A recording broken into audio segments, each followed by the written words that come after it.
The sun was low and burning red over the Arizona desert when Daniel rode his horse down the narrow trail between the dry rocks. He had been out since morning, fixing fences on the edge of the ranch, and his water canteen was almost empty. The land was silent except for the wind that carried dust and the soft sound of his horse's steps. Daniel was tired, but something made him stop. There was a faint cry carried by the wind, weak, like someone calling from far away. He turned his head and listened again. It came a second time, sharper now, desperate. He kicked the horse gently and followed the sound through the dry brush. After a few minutes, he saw a broken wagon near a creek bed. The wheels were stuck in the sand, and beside it sat 3 young Apache girls. 2 were kneeling beside another girl lying on the ground, pale and shaking. Daniel jumped off his horse and ran toward them. One of the sisters held up her hand, half afraid, half warning. Daniel spoke softly.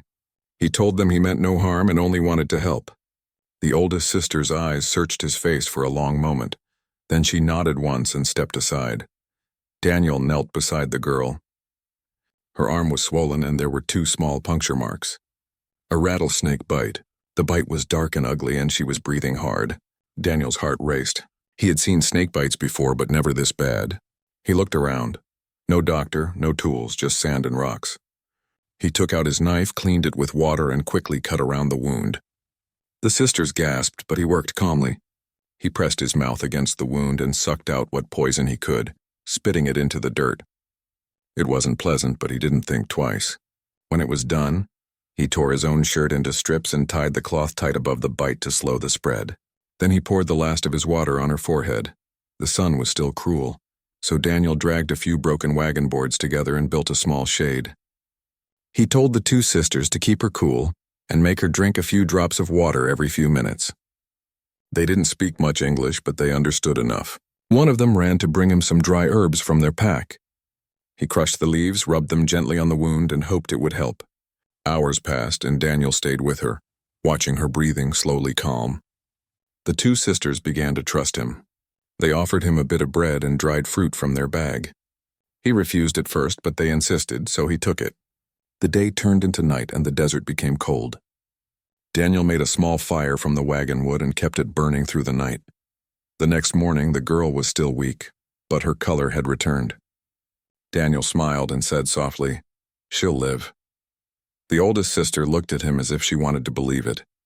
She asked for his name, and he told her. "Daniel," she repeated, trying to say it right.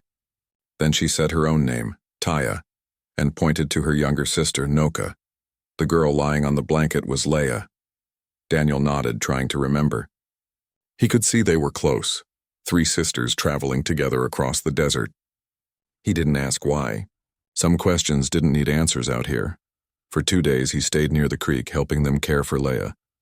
He fetched water, kept the fire burning, and gathered cactus fruit for them to eat. At night they would sit near the fire. Taya and Noka would whisper to each other, watching Daniel with quiet curiosity. He could tell they were surprised by him. Maybe because he wasn't afraid of them, or maybe because he had helped without asking for anything. When Leia finally opened her eyes and looked around, the first thing she saw was Daniel. She didn't speak, but her eyes showed thanks that didn't need words. When the 3rd morning came, Leia was strong enough to sit up. Daniel helped her drink some water. She smiled faintly, and for a moment, Daniel forgot how empty and harsh the desert was. Taya told him their village was a few miles to the north. They would go back now. Daniel packed his things and saddled his horse, ready to leave. He told them to travel slowly and stay near the creek as long as possible. Taya thanked him again, her voice soft.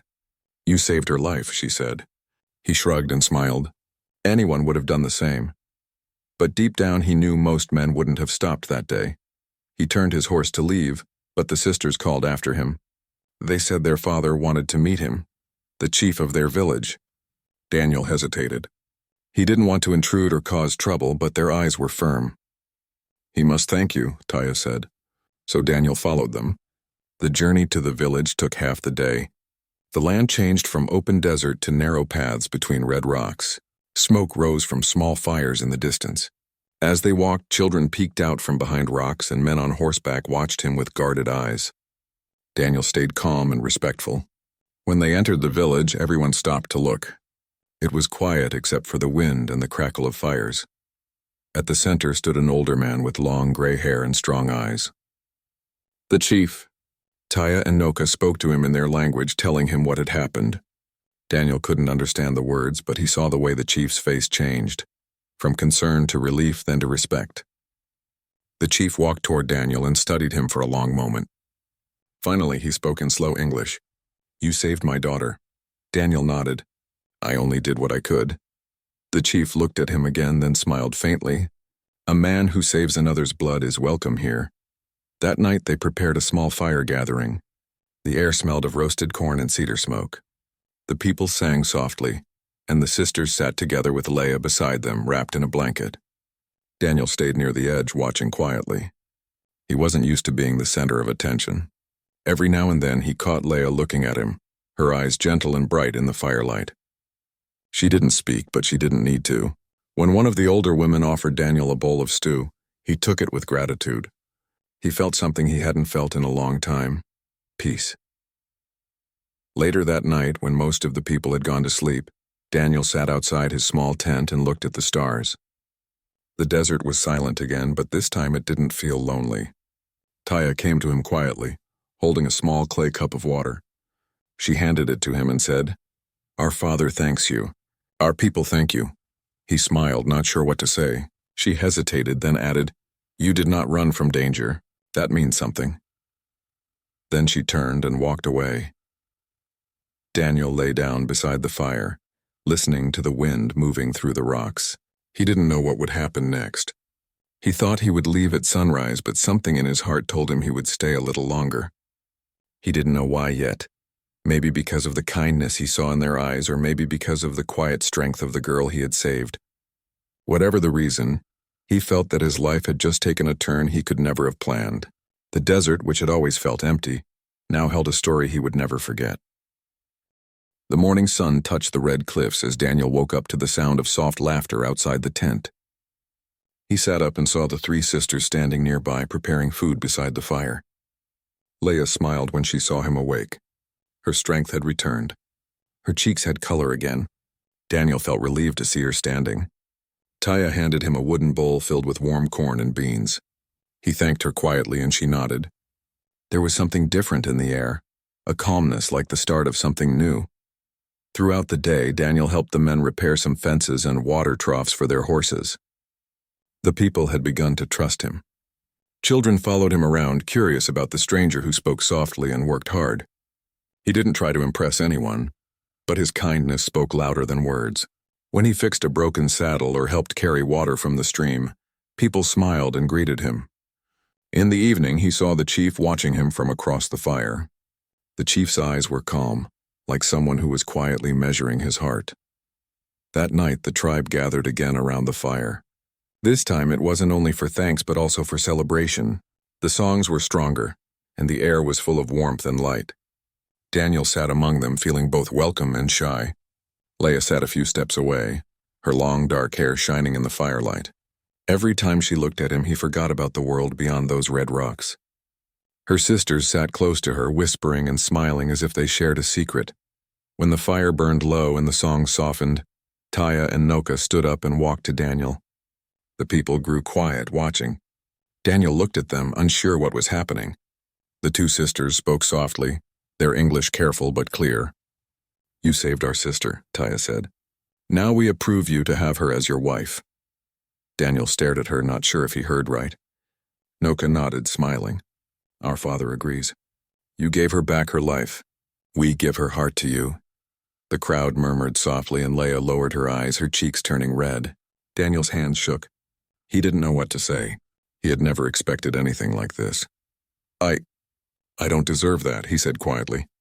But Taya only smiled and said, "You do. A man who saves life with courage is one who deserves love." Then she and her sister stepped back and left him standing there, speechless. The chief rose slowly and came toward him. He placed a hand on Daniel's shoulder and said, "We believe in acts, not words. You have shown heart. You have earned a place here." His voice carried the weight of truth and the people nodded. Daniel turned toward Leia. She met his eyes for the first time that night.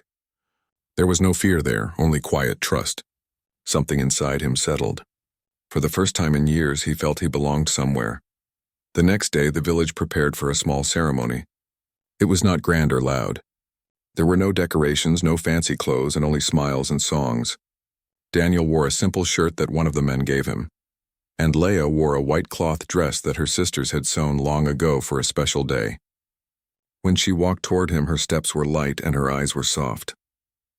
They stood before the chief, who blessed them in Apache words Daniel didn't fully understand. But he understood the meaning in their eyes, in the warmth of the fire, and in the way the people stood together around them. After the ceremony, there was laughter and dancing. Daniel tried to follow their rhythm, clumsy at first, but everyone laughed kindly. Leah laughed too, and her laughter was soft and bright like the sound of running water. That night they sat together beside the fire while her sisters sang quietly nearby. The stars above were brighter than Daniel had ever seen. Leah spoke softly, telling him stories about her childhood, about the river and the mountains, about how she used to follow her father when he went hunting. Daniel listened carefully to every word. He told her about his ranch work, his travels, and how lonely life could feel when you had no one waiting at the end of the day. She looked at him and said, "You are not alone now." Days turned into weeks. Daniel stayed with the tribe, helping them with small things, fixing tools, building fences, and learning their ways. The children followed him everywhere. Leah taught him some words in her language, and he taught her how to read simple English from an old notebook he carried. Every evening they walked along the stream. The land that once felt harsh now seemed alive, filled with laughter, songs, and quiet peace. When the rains came, Daniel helped dig small channels to guide the water toward their crops. The tribe began to see him as one of their own. The chief would sometimes sit beside him at sunset, sharing quiet moments without many words. "You work like our sons," he said one evening, "and you love like one of us." Those words stayed with Daniel. One afternoon, Taya and Noka came to visit them near the creek. They brought baskets of fruit and sat down beside Daniel and Leah. Taya smiled and said, "You remember the day we found you by the wagon?" Daniel nodded. "That day we thought the desert had sent us an angel, but now we know it sent us family." Daniel felt his throat tighten. Noka laughed softly and said, "Our sister never stops talking about you now." Leah blushed and threw a small pebble at her, making everyone laugh. The moment was light and warm, the kind of happiness that stays even after the laughter fades. Months passed, and Daniel decided to build a small home near the border between the Apache land and the open range. The tribe helped him, and together they built it from wood and stone. It wasn't large, but it was strong and full of warmth. The chief blessed the home, and the sisters brought gifts: woven blankets, clay pots, and dried herbs. Daniel promised to always honor their trust and never forget what they had given him. Leah smiled and said, "You already keep that promise every day." As the seasons changed, Daniel and Leah's bond grew deeper. They cared for the horses together, planted small gardens, and shared every sunrise. Sometimes travelers passed by and asked who he was. The people would smile and say, "He is the man who came from the desert, the one who saved a life and found a family." Years later, Daniel would still remember that first day by the broken wagon, the fear, the dust, the helplessness, and then the moment when a faint heartbeat gave him hope. He often said that saving Leah had saved him too. He had entered the desert alone, just another ranch hand with no place to call home, and had walked out with love, belonging, and a story that few would believe but everyone admired. Sometimes at night, when the wind moved through the canyon, Daniel and Leah would sit by the fire with Taya and Noka, listening to the sound of the river below. The sisters would tell the story again, how a stranger appeared from the dust, brave and quiet, how he refused to leave even when the heat was unbearable, how he gave them hope when they thought all was lost. And every time Leah would smile and reach for his hand, whispering, "They said you saved me, but maybe I was meant to find you." The story spread beyond the village. Travelers told it in nearby towns.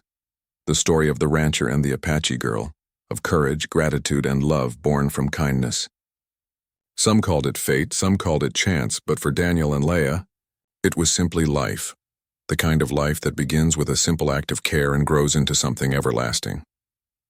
When people later asked Daniel what made him stay in the desert all those years, he would smile and say, "The desert gave me a reason to stop wandering."